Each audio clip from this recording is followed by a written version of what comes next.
Hello everyone, welcome to Preterist Papers. My name is Patricia and this is the 43rd discussion in our series and it's titled Daniel 11, An Interpretation. You can find this 4-page printable fact sheet at preteristpapers.com. Daniel 11 is commonly ignored by Bible teachers, but when we correlate it with history, we have a new appreciation for its purpose: to prophetically delineate the major events concerning Israel leading up to the incarnation of Messiah. We are thankful to Bible teacher Bruce Gore and his book titled Historical and Chronological Context of the Bible for much of the information in this paper. We also continue to recommend the research of Adam Marshak. See the notes at the end.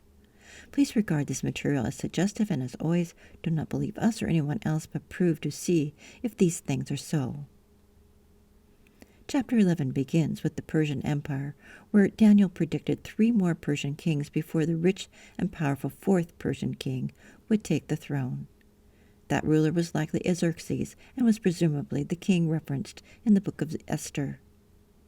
From there, the text skips about 100 years to Alexander the Great. In number 2, we note the extensive conquest of Alexander and the splitting of his kingdom into 4 parts after his short life. Numbers 3 through 21 on this fact sheet, which are verses 5 through 30, documents the more or less consistent conflicts between the kingdom to the north and kingdom to the south. The northern kingdom was Syria, which was north of Palestine and stretched from Turkey almost to the Indus River, and was under the Seleucid dynasty.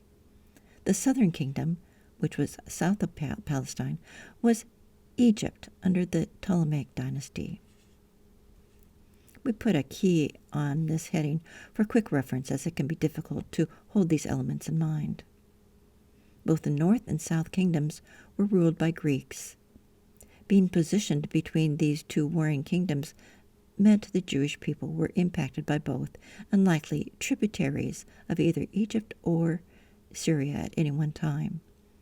Most of the time, however, Palestine was left more or less unrestrained in their religion and way of life from approximately 330 to 175 BC. That all changed when Antiochus IV, also called Antiochus Epiphanes, became king of Syria in 175 to 164 BC. Take a look at items 22 to 25. Antiochus believed Palestine should be brought up to date with Greek culture and way of life. To facilitate his so-called reforms, he employed tyrannical means, outlined Jewish practices, and set up an image of Zeus in the temple, sacrificed a pig on the altar, and demanded pagan worship. Thousands of religious Jews who refused to follow Syrian directives were killed. The Jewish Hasmonean family, also known as the Maccabees, which meant hammer, led the rebellion against the attack on the worship of Yahweh. Initially, they engaged in civil war against the Hellenized Jews and secondarily conducted guerrilla warfare against Syria. After 20 years of struggle, Jewish independence was gained around 140 BC. Jewish independence was not a mere gloss on their history, but lasted about 80 years and was an important part of their national identity, as marked by their yearly celebration of Hanukkah, or the Feast of Dedication, also attended by Jesus in John 10. But Jewish independence was not an unalloyed blessing. Because of the nature of man, predictably, Hasmonean rule was corrupt and oppressive. They demanded forced conversion to Judaism in Samaria and Edom.